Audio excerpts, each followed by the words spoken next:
जैसा अभी गोपाल बता रहे थे कि सरकार ने ये परंपरा शुरू की है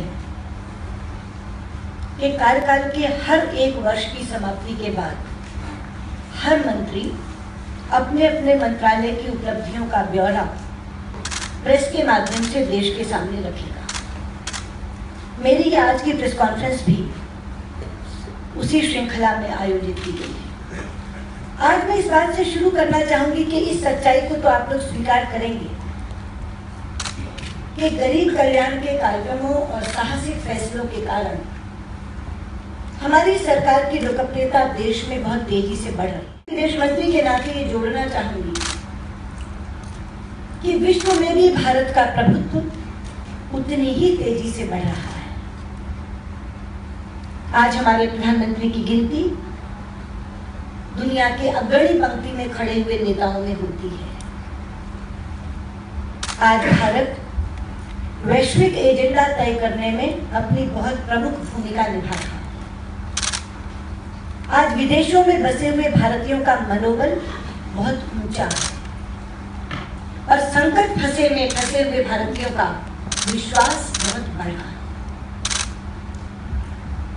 इन 3 वर्षों में विदेश मंत्रालय की कार्यशैली में 2 महत्वपूर्ण बदलाव आए हैं।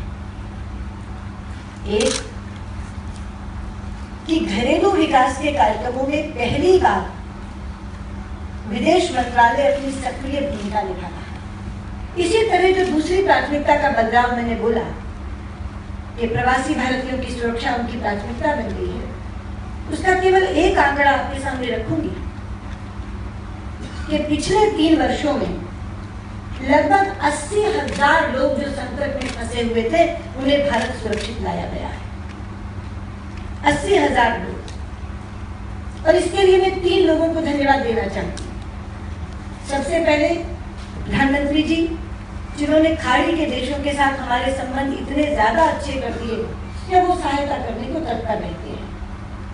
दूसरा, मेरे ये दोनों सहयोगी, मैंने बहुत सोच विचार कर कार्य विभाजन किया। फील्ड का काम जनरल को दिया, चर्चा का काम जर्नलिस्ट को दिया, क्योंकि खड़े होकर निकालने में जनरल वाली भूमिका चाहिए। आपने देखा होगा ऑपरेशन राहत को, ऑपरेशन संकट मोचन को, खुद जमीन पर खड़े रहकर कई दिन तपती धूप में दोपहर में खड़े होकर वो जिस तरह से वहां से लोगों को निकाल कर लाए। सऊदी अरब में वैसा संकट नहीं था, लेकिन सऊदी ओजर लोग, 7 लोग, उनके हजार लोग निकलने थे 3 बार सऊदी अरब जाकर के। दूसरे सहयोगी, क्योंकि उनको टेरिटोरियल डिवीजन दिया है, उनको OIA डिवीजन दिया है, तो सऊदी अरब के फॉरेन मिनिस्टर से बात करनी है, दुबई के फॉरेन मिनिस्टर से बात करनी है, कतर में बात करनी है।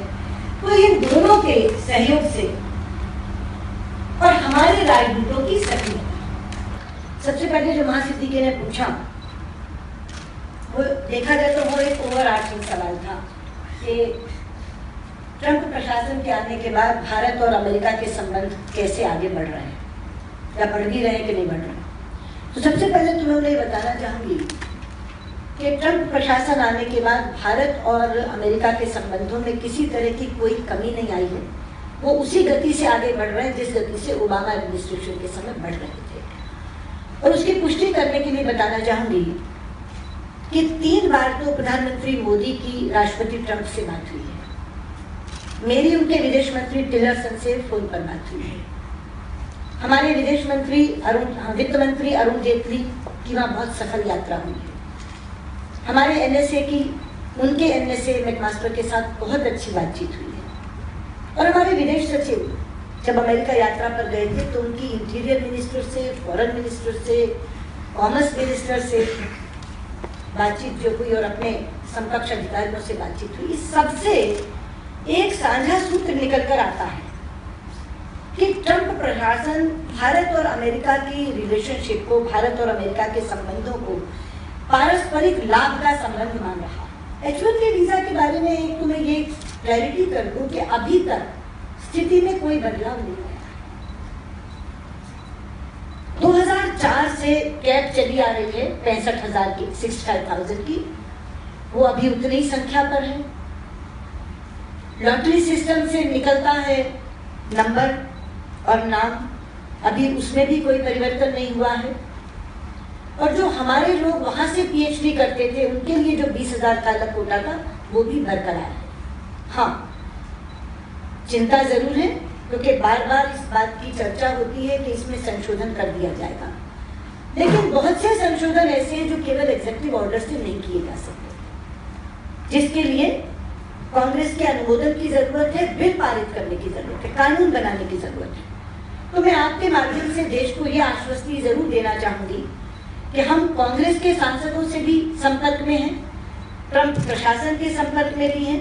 अभी जब प्रधानमंत्री वहां जाएंगे तो भी जो मुद्दे वो वहां उठाने वाले हैं उसमें ये एक मुद्दा है। तो अभी तक किसी तरह का कोई परिवर्तन नहीं आया है, लेकिन हम पूरी तरह से सतर्क हैं। चाहूंगी कि आज 3 वर्ष बाद उसको उस कसौटी पर खोलकर देखिए। अगर रीजनल संबंधों की मैं तुलना करूं तो मैं कह सकती हूँ, निस्संदेह कह सकती हूँ कि आज सबसे ज्यादा अच्छे रिश्ते जो किसी एक रीजन के साथ हैं वो पश्चिम एशिया के साथ है।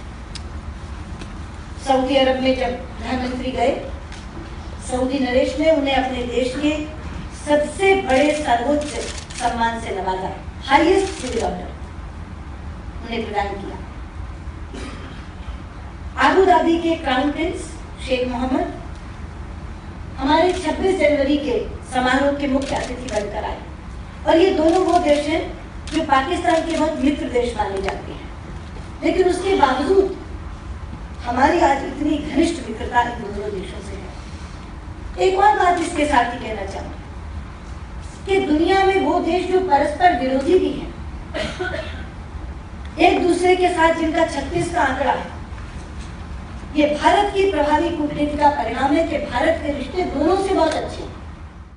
और मैं कहना चाहूंगी विनीता, आपके माध्यम से बाकी मीडिया को, कि अगर हमारी पूरी 3 वर्षों की नीति पाकिस्तान के प्रति जो हुई है, जिसे उतार चढ़ाव कहते हैं, मैं भी उतार चढ़ाव ही कहती हूँ, अगर आप इन तीनों पर उसको जांचेंगे तो आपको एक कंसिस्टेंसी मिलेगी। बातचीत के लिए हम तैयार हैं। ये अपनी सरकार आने के पहले से शपथ ग्रहण समारोह में पाकिस्तानी प्रधानमंत्री को न्योता देकर हमने साबित कर दिया। राकेश जी, आपने कहा कि विदेश मंत्रालय का सारा समय, ऊर्जा, परिश्रम पाकिस्तान पे बीतता है, तो मैं ये कहना चाहूंगी कि विदेश मंत्रालय का समय और ऊर्जा तो उतनी नहीं बीतती पाकिस्तान पे जितनी मीडिया की, और उसका एक प्रत्यक्ष उदाहरण यहाँ अभी आया। इससे पहले यूएस पर सवाल हुए, चाइना पर सवाल हुए, लेकिन उतनी ना ऊर्जा उसमें खत्म हुई, ना उसमें उतनी नष्ट हुई, ना समय उतना नष्ट हुआ। मैं आपको बता दूं, हमारे लिए पाकिस्तान एक देश है और हम उतनी ही समय, उतनी ही ऊर्जा उस पर लगाते हैं जितना कि हम बाकी प्रमुख देशों पर लगाते हैं।